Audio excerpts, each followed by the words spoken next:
Hello, dear students and friends. Welcome to Billion Hopes. This is Mentor Sandy bringing you AI for real impact. Today, we are going to see long story short, AI long story short, and the first topic would be schools of AI.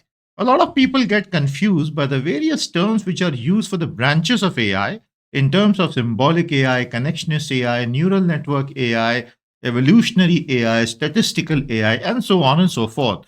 I will simplify everything for you in just 5 minutes.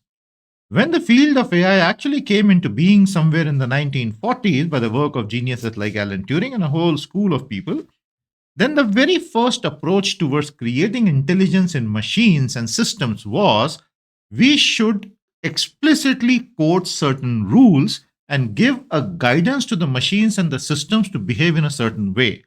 Basically, create symbolic AI. So, symbolic AI was the branch of AI where an explicit coding of the real world that the human eye would see, human brain would perceive, could be hopefully done in a system, and we could then expect it to behave in certain predefined ways. And the hope there was with symbolic AI that we could actually end up coding the whole world. And so this is how it evolved. As you can see, classical AI, which is symbolic AI, or GoFi, which is good old fashioned AI, had a long, long run, and it is not dead even yet because it has certain merit. So what the AI experts said through the 40s, 50s, 60s, 70s, 80s, when there was a sudden collapse of this vision, and it has again woken up from its slumber now, that if we can code the world, then why not? We can have classical AI in the terms of symbols representing the world and machines behaving. Now, the problem with that was a lot of money went into creating the so called expert systems, and even Japan was taking the lead 70s and 80s. But then suddenly, after 1985, the expert system started to fail. Why would they fail? Because the moment they met the real world, edge cases came up, exceptions came up, and those systems weren't designed for it. So, the AI pioneers and machine learning pioneers very soon realized that it was not possible to code everything. And so, an alternative approach was needed, which is what the genesis of neural networks was all about. So, what are neural networks? You have artificial neurons connected across input layer, output layer, and hundreds of layers in between. Initially, they were just 1, 2, or 3 layers, 5, 10, 15 neurons in between. And now we have complex ones. The idea there is that we do not code anything. We do not create symbols. We do not create rules, explicit rules. All we do is we create the neurons, gives weights and biases to each neuron, and then feed the data, and we allow the neural network to understand the pattern on its own, just like the human brain does.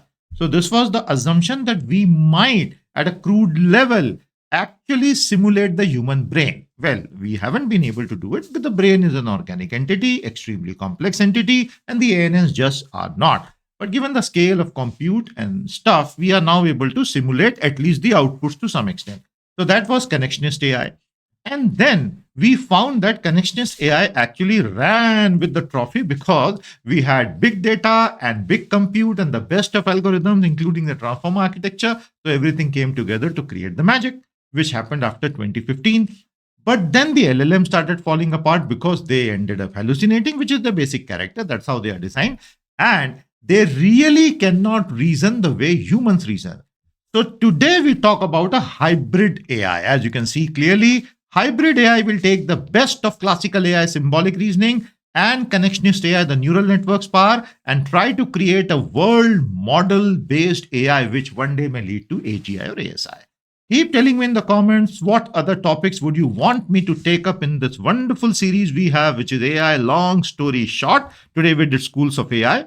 Now, statistical AI, evolutionary AI, and embodied AI are also parallel schools going on. Embodied AI, you have robots, you try to give them a 3D perception of the world around them. Then statistical AI, where we use Bayesian and other methods in order to simulate whatever we want to. And evolutionary AI would be where you start with a random collection of algorithms and you let them play out in the real world, and may the best man survive. Darwinian evolution.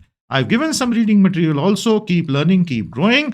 Make sure that you follow all the offerings we have. Check out. You may love the academy courses I have launched. Go ahead and enroll with full confidence. YouTube is there for you. My Insights website is a fantastic collection of hundreds of posts. Insights.billionhomes.ai. The link is given in the comments. And the membership will also be starting soon to be there. This was your mentor, Sandy, bringing you AI for real impact. See you soon.